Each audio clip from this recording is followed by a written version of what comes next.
Let's set this thing up for success. Now, let me point out a very important thing here. We're starting to add the PC ties on. And I want you to take special note of right here. This is where the points go. So I've filed out basically the foot of the rail so that the points can slide right in there and line up when you throw the switch. Now, after a switch has been in place for a long time, if there's going to be a problem and the switch is not working anymore, this is usually one of those problems. And so I'm putting in extra ties here. I'm going to have some extra ties in here. I'm going to get them all in there to make sure that this piece here that has been narrowed and doesn't have as much strength has more strength and becomes more reliable than other switches we've laid down. We're not relying on the wood ties that we'll add later for strength. We want our PC board ties to be well soldered on here.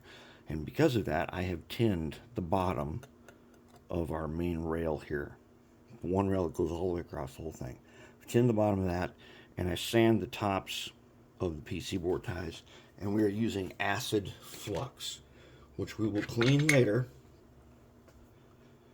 This is what we're using. We'll clean it later with some baking soda and we'll wash it and stuff so that there won't be any acid left over when we're done. But we got to get a really good solid bond here. And that's basically how we're going to do it. We're going to add in a bunch of extra ties. Not just the places that I've highlighted in yellow, but we're going to add extra tie here. So when we throw the points, it'll be between a couple of PC board ties. And we add an extra one right here to hold it engaged. And one of the tricks is going to be to hold this main rail square and straight all the way across. So we're going to try to do as good a job as we can, and as we get it locked down, we can come back and we can square up each one of the ties even better. So that's where we're at. We're going to install a bunch of ties on our primary rail. Not to grind these out, I just used a 3-inch grinder, bench grinder. And then I used a little bit, I put my motor tool in this rubber jaw vise, and I've got that guy right there in it. And if you can see that, if you'll focus on this. That guy. Okay, I can use that for doing little detail work and fixing the ends of rails that I've cut.